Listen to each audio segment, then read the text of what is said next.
introduce Roberta Clark, horticulturist with Cooperative Extension, and Donna Lawson, Master Gardener. Master Gardener Extraordinaire. Okay. So welcome to the Long Pond Conservation Land Community Gardens, of which Donna is actually the coordinator for the town of Barnstable. How many plots altogether? We had 60 plots. 60 plots, 19 of which just opened up this year, but one of them is very special, and that's what we want you to see today, and that's our children's garden. It's in its 5th year. Each year we recruit a number of children. We pair them up with a master gardener mentor. They start here 1 day a week in the beginning of May. They meet. The kids have to make a commitment. The parents have to make a commitment, and they're here every Monday from 3:30 to 5, roughly. This year you have how many kids? 16 children. Between the ages of? 5 and 12. This is our first year taking 5-year-olds. It will, I don't know if it'll be our last. It's been a fun year. Laid back. So we've had children as old as 18. So we've run the whole gamut.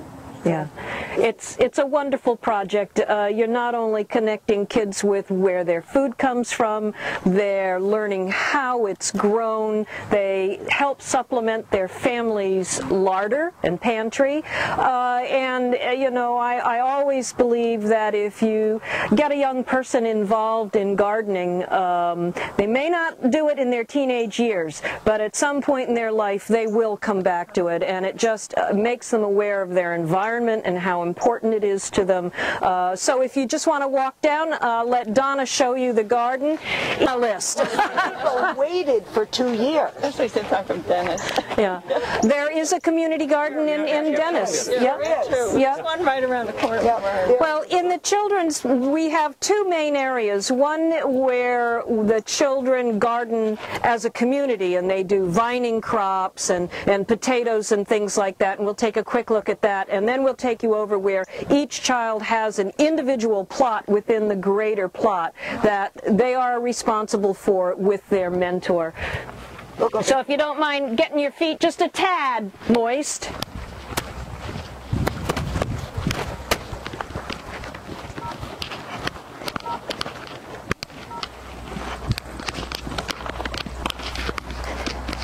And all the plots with weeds are not ours.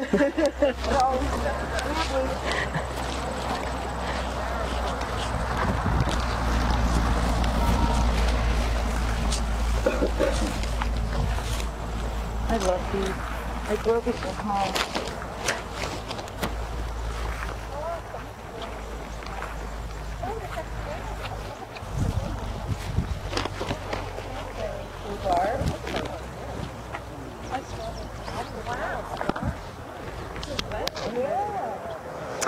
This plot over here is the community plot.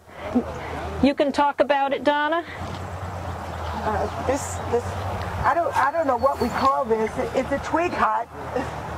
We planted it with gourds. It looks like we're going to have success this year. There are gourds growing on it right now.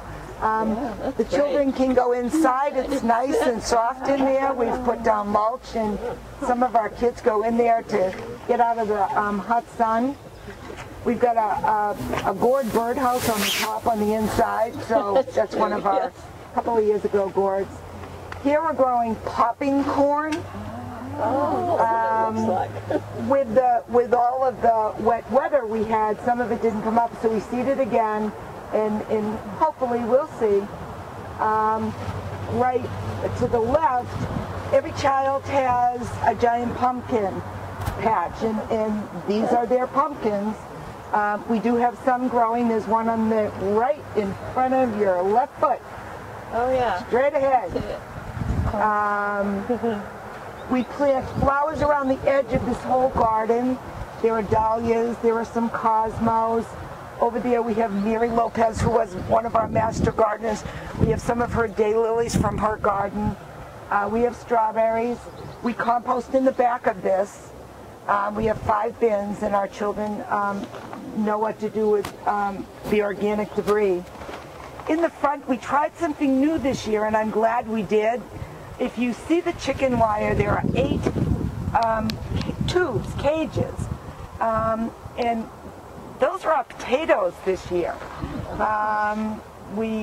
2 children share a bin, and we planted our potatoes in there. We added compost, we added organic material, and we don't have blight. Other gardeners do, as you'll be able to see. Yes, Ed? Quick question, Don. Yeah. They didn't hear this in the back. What's that big pine in back of you? You This? mentioned it before, but... Gourds. Gourds. Oh, gourds. Birdhouse gourds. That was the twig house we had at the fairgrounds last year, and I donated it to the children's garden, and they're growing gourds all over it. Ed, you should have seen it. It was in the back of my truck. This structure from Mashpee to here. I dragged it in. I got to this fence and said, how am I going to get it over there? So that was fun. Picked it up and rolled it over? You bet. Yep. But if you'll head straight out this way to the main aisle, we'll show you the actual garden where each child has an individual plot. What kind of tomatoes are over here? This is someone... Okay, you can walk down to where that little white trellis is.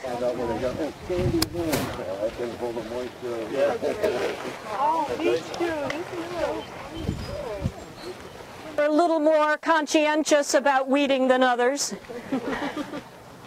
You know what happens is if you let it get ahead of you, that's it. Forget it. Just forget it. And I'm sure you've all heard about the outbreak of the late blight of potatoes this year. It's the fungus that caused the Irish potato famine. Here it is on tomatoes. That's the late blight. So if you see it on your own tomatoes, it's the large blotch. You'll recognize it. Can you do anything about it? Once the plants are infected, there are some organic solutions that will slow it down, but nothing will cure it. Is it blocked on the tomato or on the leaf? It will infect the tomato as well as the leaf. Here's our Barnstable Fair ribbon. And this is each child has an individual plot, so feel free to enter and look around, and perhaps Donna can tell you a little bit about it. With their scarecrows. They entered their scarecrows in the Barnstable County Fair. Every year we make a scarecrow. It's my job 5 years in a row to come up with a head, and that's hard. But so this year I collected shovels, old shovels from Master Gardeners, and thank God my husband was my helping, and so he put all the nuts and bolts in it. Then we brought the shovels up to the field, and 16 children, their adult mentors, and 10 members of the Austinville Garden Club. There were 52 people here making scarecrows one Monday. I did a story on this for the Barnstable Patriot this week. Yeah, it's a great project. Just a great project. Yeah, wonderful. Did you see the article? Not yet. Do you have the Patriot at the office? This one, she has a little owl. Is that amazing or what? You know, she actually sewed the back of this here on the field. She used fish line. I don't know. Kids are amazing. So, yes, isn't it? It's cool, isn't it? She's got a boa. Yeah, I know. But it's just adorable. Little Ian, he's been with us for a couple of years and has always done a scary scarecrow. Roberta, I have a little girl. My little girl is 5. Mary Hunt, who started this program, said to me, if we're going to take a 5-year-old, she's going to be our responsibility. And I said, okay. It's been so much fun having her. But she looks just like her scarecrow. That's her scarecrow.